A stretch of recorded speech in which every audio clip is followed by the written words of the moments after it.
The courtroom doors closed with a dull thud that felt louder than thunder, and in that moment every breath Daniel took seemed to echo in his chest. If you've ever watched someone's dignity be tested in front of strangers, you'll understand why what happened next left the entire room frozen, and why you should stay until the very end of this story. Before you do, remember to like this video and subscribe to the channel, because stories like this remind us why kindness, patience, and quiet strength still matter in a noisy world. Daniel stood alone at the defense table, his shoulders slightly hunched, hands clasped together as if holding himself upright through sheer will. He was a single dad, raising his 8-year-old son, Noah, since the day his marriage collapsed. His ex-wife, Veronica, sat across the room with her lawyer, perfectly dressed, chin lifted, eyes sharp with a confidence that bordered on cruelty. She had already decided how this day would end, or so she thought. The judge called the case, and Veronica's lawyer wasted no time. He painted Daniel as irresponsible, unstable, and unfit. Every sentence was delivered with practiced precision, like small cuts meant to bleed him dry. Veronica watched silently, occasionally nodding, her lips curling into a faint smile when something particularly humiliating was said. She claimed Daniel couldn't provide the standard of life Noah deserved. She spoke of missed payments, old debts, and the tiny apartment Daniel shared with his son. She never mentioned the nights Daniel stayed awake when Noah had a fever, or the mornings he packed lunches before rushing to work. When it was Veronica's turn to speak, she stood with dramatic confidence. She told the court how she had outgrown the life Daniel could offer. She laughed softly as she described his old car, his long shifts, his tired eyes. "He means well," she said, her voice sweet but sharp, "but love doesn't pay for private schools or safe neighborhoods." A few people in the gallery exchanged uncomfortable glances. Daniel felt his face burn, not because the words were entirely false, but because they were used to strip him of his worth as a father.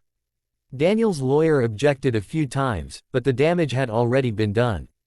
Every sentence felt like a verdict before the verdict.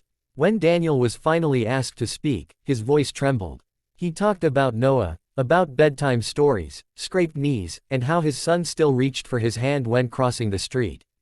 He admitted his struggles without excuses. "I'm not perfect," he said quietly, "but I show up every day." His words were honest, but honesty can sound small in a room designed for power. Then the judge asked if there were any witnesses. Daniel hesitated. He hadn't planned on calling anyone.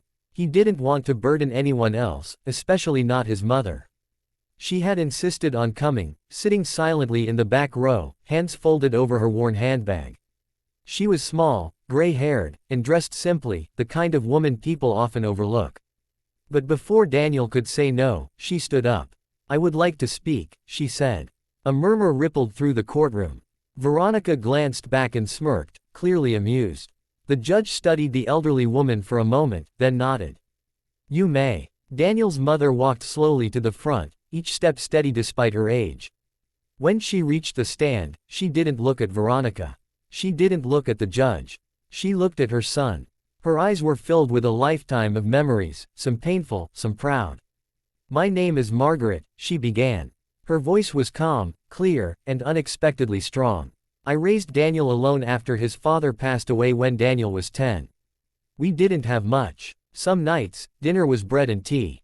But my son grew up learning something important, that love is an action, not a comfort." Veronica shifted in her seat. Margaret continued, "When Daniel became a father, I saw him become the man I always hoped he would be.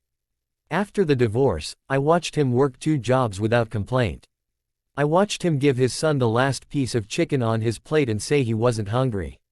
I watched him sell his wedding ring to buy Noah a winter coat." The room grew silent. "I also watched Veronica leave," Margaret said gently, finally turning her gaze toward her. Not because she was unhappy, but because she wanted more than a family willing to grow together. There is no shame in wanting more. But there is shame in confusing money with love. Veronica's smile faded. Margaret reached into her handbag and pulled out a stack of papers. "These are receipts. Medical bills Daniel paid. School supplies. Therapy sessions after the divorce, because Noah stopped speaking for weeks. Daniel didn't tell anyone about that. He didn't want pity. He wanted his son to feel safe again." She paused, her voice trembling just slightly. Your Honor, I am not wealthy.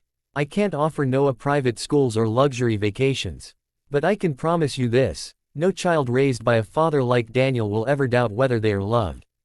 There were tears in the courtroom now, quiet ones, honest ones. Even the judge blinked a few times before clearing his throat. Veronica's lawyer tried to object, but the judge raised a hand. I've heard enough, he said. When the ruling came, it felt almost unreal. Daniel retained primary custody. Veronica was granted visitation, but the judge made it clear that parenting was not a competition of income. It was a responsibility of presence. As the gavel fell, Daniel felt his knees weaken, not from defeat, but relief.